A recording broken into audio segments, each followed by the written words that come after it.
नमस्कार, मैं हूं इंद्रजीत, कैमरामैन गौरव के साथ और आप देख रहे हैं प्रोग्राम वॉइस ऑफ भारत। हमेशा की तरह आज भी एक नया मुद्दा उठाएंगे। आज के मुद्दे का नाम है टीम अन्ना का बंग होना।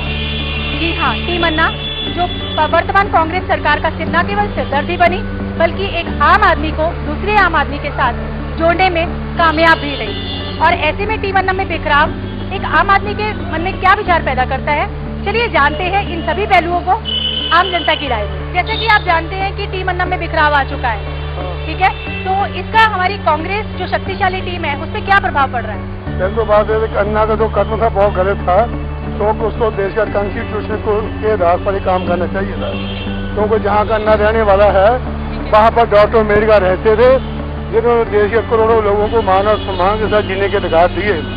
उसको कभी भी ऐसा काम नहीं करना चाहिए था, क्योंकि कानून हमेशा पार्लियामेंट में बनता है, ना कि सड़कों पर बनता है। देखिए, जो प्रभाव की बात है वो प्रभाव इसलिए कि इसमें हमेशा जब से बिफोर पार्टीशन अंग्रेजों के टाइम में भी ऐसा रहा है डिवाइड एंड रूल, और डिवाइड एंड रूल में वो कामयाब हो गए। मैं पार्टी का पर्टिकुलर नाम नहीं लूंगा, इसलिए वो कामयाब हो गए, उन्होंने इनको सेपरेट कर लिया। अब अन्ना हजारे के जो पर्टिकुलर अन्ना हजारे हैं वो नहीं चाहते कि भाई मैं पॉलिटिक्स में आऊं, क्योंकि वो he is after Mahatma Gandhi, he is such a character person. लेकिन दूसरे लोग जो हैं वो चाहते हैं कि हम पार्टी में अपनी पार्टी बनाएं। अगर वो पार्टी बना के माफ करना 10 या 20 आदमी या 25 आदमी पार्लियामेंट में जीत जाएंगे, जहां 560-70 की वैल्यू है, वहां पर 140 या 45 आदमी ठीक है, बाकी सारे करप्ट हैं। तो वो जो बाकी के उनके 50 जीत के आएंगे वो भी उसी के साथ खेलेंगे। तो there will be, it is bad for us के they have made separated. Anna में जो भी बिखराव आया है, बट फिर भी उन लोगों का मोटो एक ही है। हर किसी के बारे में आप अरविंद केजरीवाल के नाम लीजिए, किरण बेदी जी के नाम लीजिए या फिर टीम अन्ना जी के नाम लीजिए, तीनों का सोल मोटो तो यही है। मैं भी तरीके अलग हो सकते हैं, हमारी देश में जब आज़ादी भी नहीं था ना तब भी लोग डिफरेंट तरीके आजमाते थे, तो उन सबका मोटो अब आज के डेट में भी सही है। आप किरण बेदी जी से भी पूछिए, ही विल सपोर्ट हमारे अरविंद जी, या फिर अरविंद जी को भी पूछिए, वो किरण बेदी जी को सपोर्ट करते हैं। उन सबकी मोटो अलग है। मैं भी उनकी बातों में थोड़ा सा इधर उधर हो रहा है, बट उनकी मोटो सही है। और कांग्रेस के ऊपर जो प्रभाव है, मैं कांग्रेस के लिए मैं कुछ नहीं कहूँगा, but they are also a party. मैं भी अगर वो गलत है, मैं चाहता हूँ कि टीम अन्ना जो पॉइंट्स लेके आ रहे हैं वो सारा चीज़ दोनों के बीच एक ग्राउंड कॉन्फ्रेंस हो और पब्लिक के सामने हो जाए ताकि मामला क्लोज हो।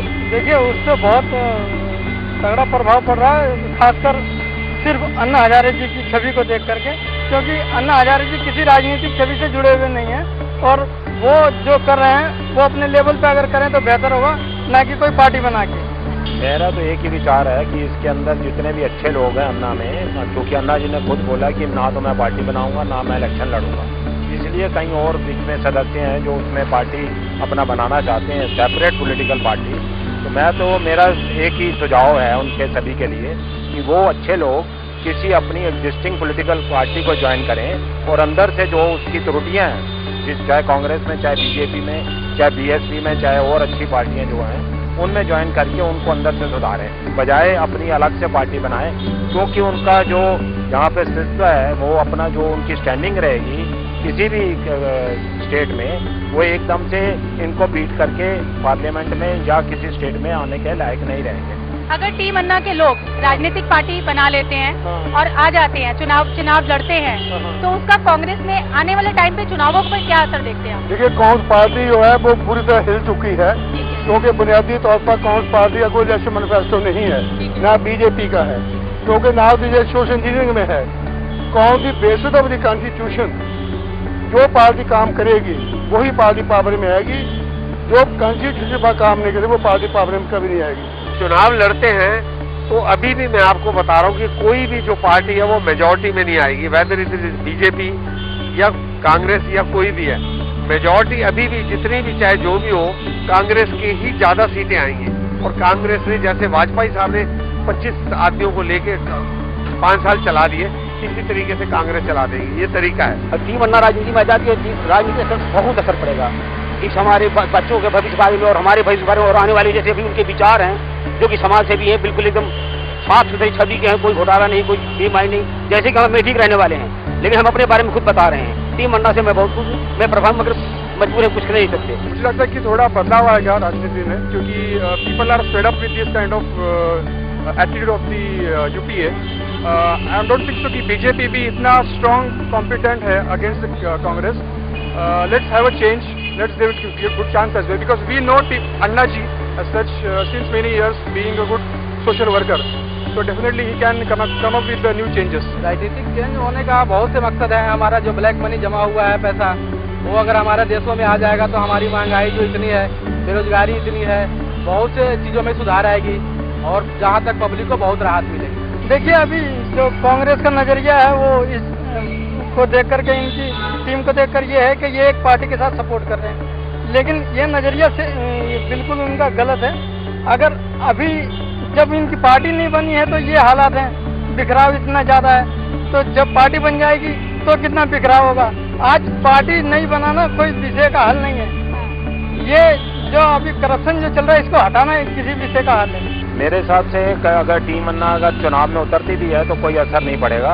जो एग्जिस्टिंग पॉलिटिकल पार्टीज हैं, क्योंकि वो बहुत स्ट्रांग हैं, उनका काफ़ी बेस है और उनके पास जो अपना अवेलेबल जो सोर्सेज जो भी हैं वो उनके पास अवेलेबल हैं, और इसलिए वो उनको डिफीट देना एकदम नामुमकिन सा है. क्योंकि हमारे देश के अंदर सभी लोग, ऐसा नहीं है कि ऐसे एकदम से चेंज लाके कर दें और कल हमारी देश की जो अर्थव्यवस्था वैसे ही ग्लोबल भी बहुत अफेक्ट हो चुकी है और हमारे भी उसके साथ थोड़ा असर है, देखने में आया. आपने देखा है सारे आंकड़े जो आए हैं, मैन्युफैक्चरिंग ग्रोथ हो, चाहे GDP हो, चाहे कोई भी सेक्टर हो, सारा का सारा सेक्टर वो नीचे है. इंफ्रास्ट्रक्चर है, कुछ भी है, आप कुछ भी दें. तो इसलिए मैं ये चाहूँगा कि मैं फिर यही दोबारा से फिर दोहराऊँगा कि वो जो भी अन्ना से इसमें पॉलिटिकल में पार्टी में बनाना चाहते हैं, वो एग्जिस्टिंग पॉलिटिकल पार्टी को किसी को ज्वाइन करें अपनी चाहत से. और जो टीम अन्ना राजनीति में आ रहे हैं, तो क्या हमारे राजनीतिक स्तर में कोई बदलाव आएंगे? कोई बदलाव नहीं आएगा, क्योंकि उनका कोई भी स्टैंड नहीं है. अन्ना पार्टी टीम का कोई स्टैंड नहीं है, क्योंकि इस देश के अंदर जाति के आधार पर तोड़े हुए लोगों को सबसे पहले इकट्ठा करना जरूरी है. जब तक वो नहीं इकट्ठे होंगे तब तक करप्शन कभी खत्म नहीं होगी. आपको क्या लगता है लोकपाल बिल आ सकेगा? I don't think so, because Congress repeatedly delaying so many years. Let's see. अगर लोकपाल बिल आ जाता है तो क्या उतना ही शक्तिशाली होगा जो टीम अन्ना की डिमांड है? या क्योंकि लोकपाल बिल में बहुत से जैसे थिंग्स है जो कांग्रेस पार्टी को और अक्रॉस दी पॉलिटिक्स जो कुछ करप्शन हुए हैं अब तक, उसके बारे में और कुछ डिसिप्लिन ला सकेंगे, तो बदलाव बिल्कुल आएगा. लोकपाल बिल उसके बाद फिर टीम अन्ना की जो है और बढ़ जाएगी और उससे ज़्यादा भी बहुत ज़्यादा असर पड़ेगा. तो यह थी जनता जनार्दन की राय. हमें आपकी राय का भी इंतजार रहेगा, तो लिख भेजिए वॉइस ऑफ भारत पर, PO बॉक्स नंबर 566788. हम आपकी राय का जरूर इंतजार करेंगे और फिर से मिलेंगे एक नए मुद्दे के साथ इसी समय. तब तक के लिए शुभ रात्रि, नमस्कार.